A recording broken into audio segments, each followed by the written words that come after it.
1, 2, ready, and... Hello and welcome to KPA's Cool Coffee with Kansas Principals, a Principals Perspective edition, where each episode will feature the voice of different principals offering a bite-sized perspective on a topic of their choosing.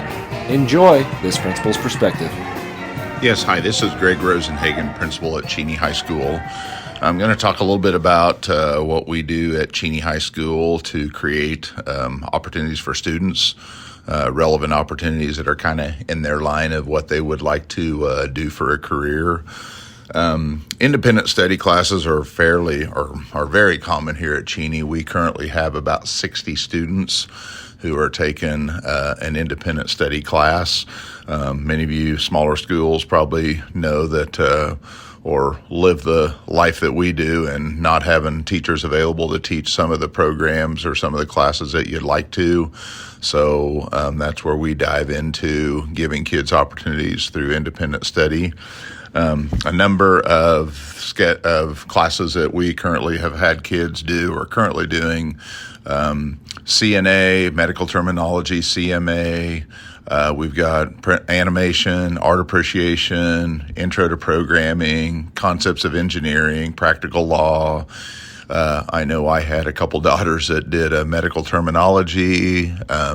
We only offer Spanish at our school, so one of them took a couple classes of French, wanted to learn a different foreign language. So we feel like we've done a good job probably the last 10 to 12 years on not forcing kids to take electives that they had no interest in, but to take a class that might lead to a career of interest. So one thing that's our kids have been allowed to do that was due to our schedule. We're a little bit unique, I believe.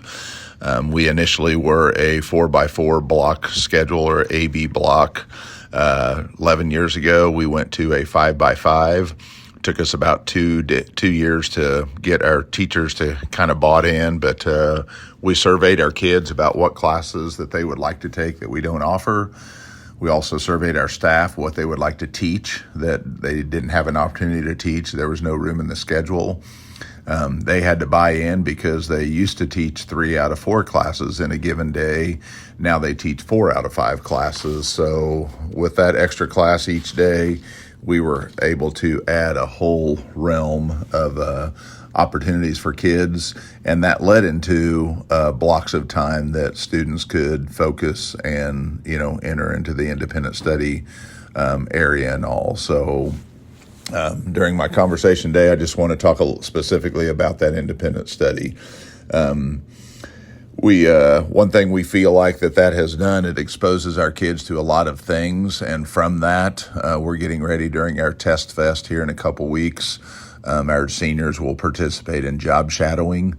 So hopefully in the first, 9 weeks, 10 weeks of school, they have found maybe an independent study class of their, potential career choice, and we can set up a job shadow in that area.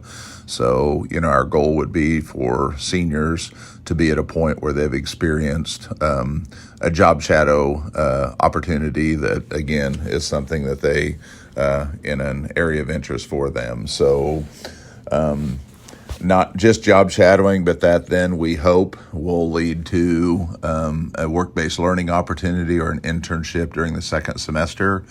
We have 16 seniors of our 53 that are doing a fall internship program we refer to as work-based learning. In the spring, we'll have more than that. Some of them will do it in the both fall and spring. So we've had great luck with those work-based learning numbers increasing. We were at our highest right before COVID, to be honest with you, and COVID kind of put a clamp down on some of the opportunities out there, and we've slowly kind of recovered from that.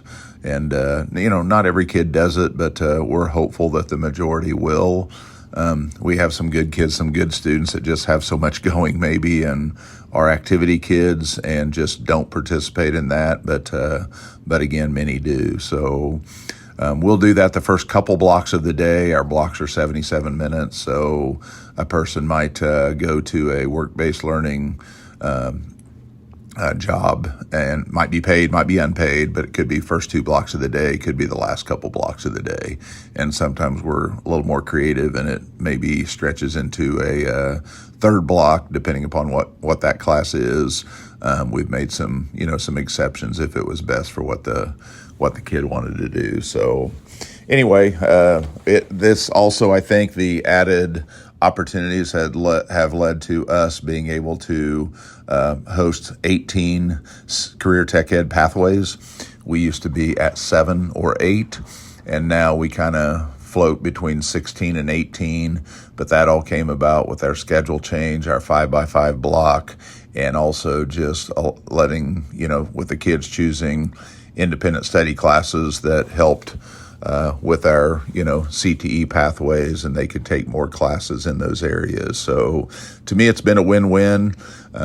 We like the direction it's, exposure it's given to our kids, and plan to continue kind of in that direction. So anyway, that's what I have to share with you. I know we're not alone in doing this, and I would sure be open to hear what some other districts also are doing in that area.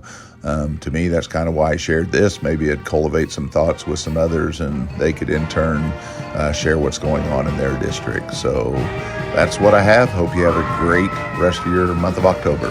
Goodbye. Check the notes section for more information on this episode and to learn more about the KPA and its mission to develop and support all principals through optimized learning, collaborative leadership, networking, and service. Be sure to check back in for our next episode and spread the word about cool coffee with Kansas principals. Catch you next time.